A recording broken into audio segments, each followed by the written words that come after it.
kami dari Pondok Pesantren Al-Quran Dar Ali Al-Banjari. Assalamualaikum warahmatullahi wabarakatuh. Alhamdulillah, alhamdulillahilladzi amarna bil jihadi fi sabilillah wa tarkil hawa. Assalatu wassalamu ala sayyidina Muhammad alladzi la yantiqu 'anil hawa in huwa illa wahyun yuha wa ala ali wa ashabihil faizina bittiba'il huda. Amma ba'd. Dewan Hakim yang arif lagi bijaksana, hadirin wal hadirat rahimakumullah. Pemberontakan kelompok kriminal bersenjata atau KKB hingga kini masih menjadi perbincangan hangat di tengah isu radikalisme yang berkembang di Indonesia. Bukan hak kasus ketegangan antara KKB dan warga sipil serta aparat negara bermuara dari keinginan organisasi Papua Merdeka atau OPM yang ingin memisahkan diri dari Indonesia agar terbentuk negara kesatuan tersendiri. Konflik yang semakin meluas mendorong pemerintah untuk melabelisasi KKB sebagai kelompok teroris. Di sisi lain, paham radikalisme dan terorisme juga mewarnai paham keagamaan. Di Indonesia, beberapa aksi terorisme dilakukan oleh sekelompok muslim dalam beberapa tahun terakhir. Pada tahun 2018 misalnya, Jamaah Ansarud Daulah atau JAD melakukan pengeboman di Gereja Santa Maria Takber Celah, GKI di Ponorogo, dan Gereja Pantai Kostal Pusat Surabaya. Selanjutnya, pada bulan Maret 2021, JAD kembali melakukan aksi bom bunuh diri di depan Gereja Katedral Makassar. Alasannya selalu tentang membela Tuhan. Padahal tindakan sepihak atas nama Tuhan ini justru menimbulkan gejala awal munculnya negatif framing dan Islamofobia. Sikap alergi Islam di Indonesia bukan hanya ditunjukkan oleh non-muslim, namun juga oleh orang Islam itu sendiri. Sebagai contoh, Permadi Arya alias Abu Janda dalam cuitannya di Instagram menyebut Islam sebagai agama teroris. Tentunya ini adalah salah satu implikasi sosial religius yang disebabkan oleh radikalisme keagamaan. Selain kerugian finansial, hilangnya nyawa dan rasa takut. Hadirin, selain karena kekeliruan dalam memahami teks agama dan minimnya rasa toleransi, kami memandang hal ini terjadi karena kurangnya komunikasi atau dialog antar agama. Dialog merupakan warisan para leluhur negara kita. Indonesia mampu menghadirkan ketentraman di tengah keberagaman melalui musyawarah dan mufakat. Oleh karenanya, warisan ini harus selalu dijaga untuk menciptakan kehidupan berdemokrasi yang damai. Dialog dapat menjembatani perbedaan untuk membangun konteks sosial, kebersamaan, dan kesalingpahaman dalam masyarakat plural. Maka berdasarkan permasalahan tadi, muncullah satu pertanyaan di benak kita semua.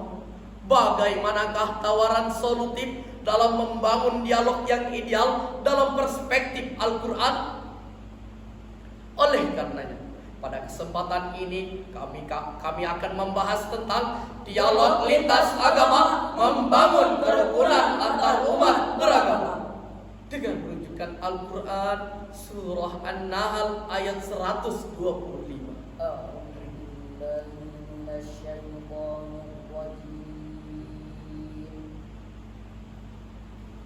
Bismillahirrahmanirrahim.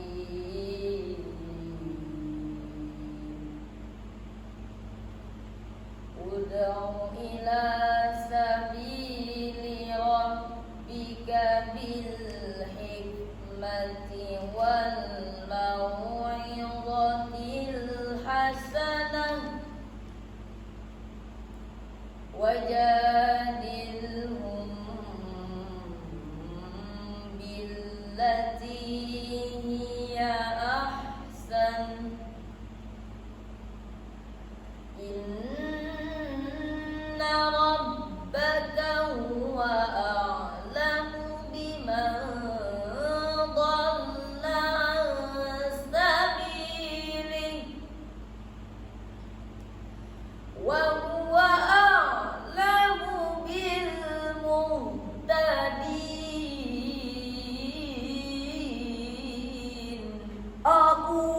berlindung kepada Allah dari godaan syaitan yang terkutuk dengan menyebut nama Allah yang Maha Pengasih, yang tak pernah pilih kasih, yang Maha Penyayang, yang sayangnya tak terbilang. Serulah manusia kepada jalan Tuhanmu dengan hikmah dan pelajaran yang baik, dan bantahlah mereka dengan cara yang baik. Sesungguhnya Tuhanmu, Dialah yang lebih mengetahui tentang siapa yang tersesat dari jalannya, dan Dialah yang lebih mengetahui orang-orang yang mendapat petunjuk. Hadirin wal hadirat rahimakumullah. Dialog yang ideal erat kaitannya dengan metode dakwah yang persuasif, baik terhadap umat seagama maupun umat beragama.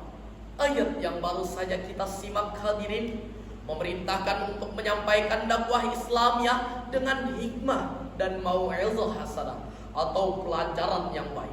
Kalaupun harus berdebat, Al-Quran memerintahkan untuk berdebat dengan cara yang baik.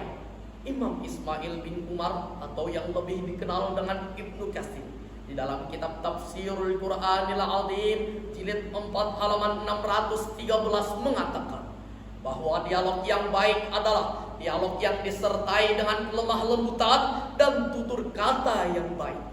Misalnya, forum ilmiah yang berisi diskusi dengan argumen dan dalil-dalil yang dapat dipertanggungjawabkan, bukan debat kusir yang dapat memicu kebencian dan perpecahan. Hasil yang ingin didapat pun adalah kebenaran, bukan menjadi pembenaran. Menurut guru besar komunikasi Profesor Dr. Asep Saiful Muhtadi, dialog lintas agama dapat dijembatani oleh komunikasi agama yang baik. Mengingat Indonesia adalah masyarakat majemuk dengan tingkat pluralitas agama yang cukup tinggi. Salah satu komunikasi agama tersebut adalah penerapan rambu etika yang terkandung dalam Quran Surah Al-An'am ayat 108 yang menjelaskan tentang larangan umat Islam untuk merendahkan sesembahan agama lain.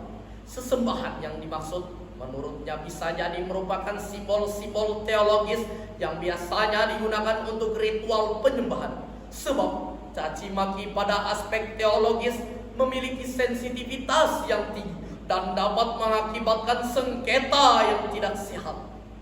Oleh karenanya, selama dialog itu masih mampu dilaksanakan dengan lemah lembut, tidak boleh ada perdebatan apalagi kekerasan. Dialog yang lembut dan musyawarah dapat membuka cakrawala pemahaman. Al-Quran secara tegas memerintahkan untuk bermusyawarah dalam surah Ali Imran ayat 159. Fabima rahmatin minallahi linta lahum walau kunta faddan ghalidhal qalbi lanfaddu min hawlik fa'fu anhum wastaghfir lahum washawirhum fil amr فإذا عزمت فتوكل على الله إن الله يحب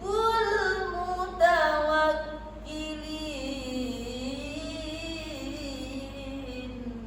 Maka disebabkan rahmat dari Allah lah kamu berlaku lemah lembut terhadap mereka. Sekiranya kamu bersikap keras lagi berhati kasar, tentunya mereka akan menjauhkan diri dari sekelilingmu.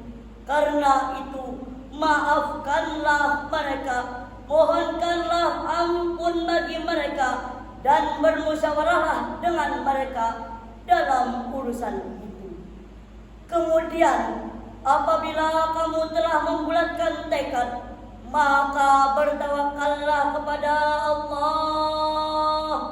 Sesungguhnya Allah menyukai orang-orang yang bertawakal kepadanya.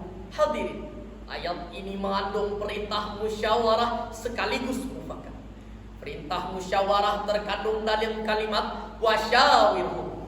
Sementara perintah mufakat terkandung dalam kalimat azabta. Profesor Dr. Quraisy Shihab berpendapat bahwa dialog atau musyawarah ini erat kaitannya dengan persoalan masyarakat, bukan hanya antar umat seagama, namun juga antar umat beragama. Beliau kemudian mengutip riwayat yang menyebutkan bahwa Nabi Shallallahu Alaihi Wasallam melakukan dialog dengan kaum musyrikin pada perjanjian Hudaibiyah dan menerima hasil putusan tersebut. Meskipun hampir semua poinnya dianggap merugikan kaum muslimin, namun disinilah letak strategi yang digunakan Nabi Muhammad Sallallahu Alaihi Wasallam untuk menciptakan kedamaian hingga kemenangan dapat diraih oleh kaum muslimin pada peristiwa Fathu Makkah. Keputusan Rasul dalam menyongsong perdamaian ini sejalan dengan firman Allah Subhanahu wa taala dalam Quran surah Al-Anfal ayat 61. Wa in janahu lis-salmi fajnah laha wa tawakkal 'ala Allah innahu was-sami'ul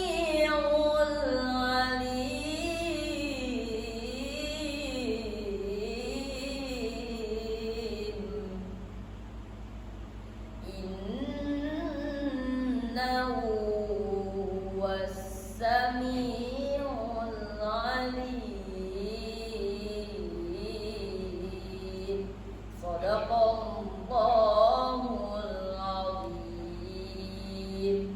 Dan jika mereka condong kepada perdamaian, maka condonglah kepadanya dan bertawakallah kepada Allah.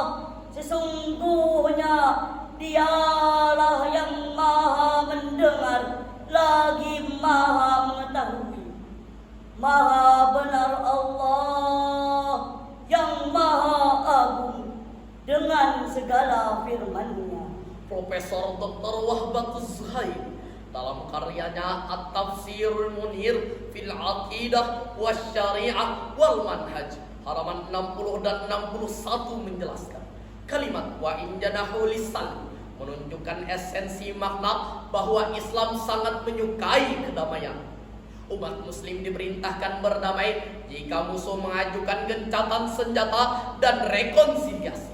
Ini jelas bahwa Islam lebih mengutamakan perdamaian daripada peperangan dan memerintahkan untuk menjaga perjanjian yang disepakati demi perdamaian.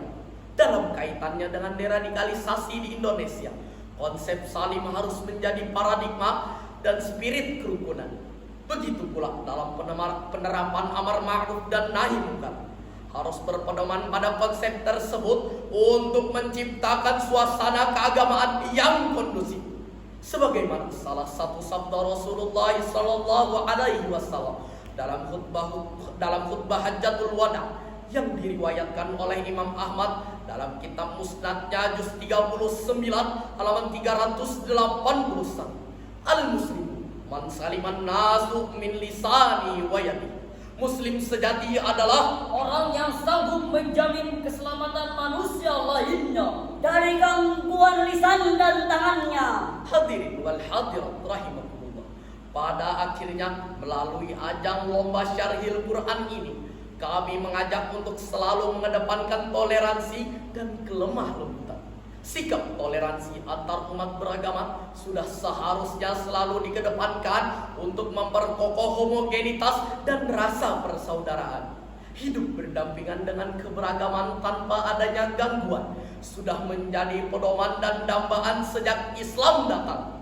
Pemahaman atas pluralisme agama dalam konteks ini sangat diperlukan untuk memupuk sikap toleransi antar umat beragama dan menghargai perbedaan, sekaligus mengikis sikap radikal yang tumbuh akibat pengaruh paradigma miring yang disebabkan oleh salah tafsir ajaran agama, agar bangsa ini menjadi baldatun thayyibah wa rabbun ghafur. Amin ya rabbal alamin. Demikian yang kami sampaikan. Bangun rumah, bangun sekolah, Jangan lupa membeli besi. Bangun dialog secara hikmah agar tercipta toleransi. Wallahul musta'an. Assalamu alaikum warahmatullahi wabarakatuh.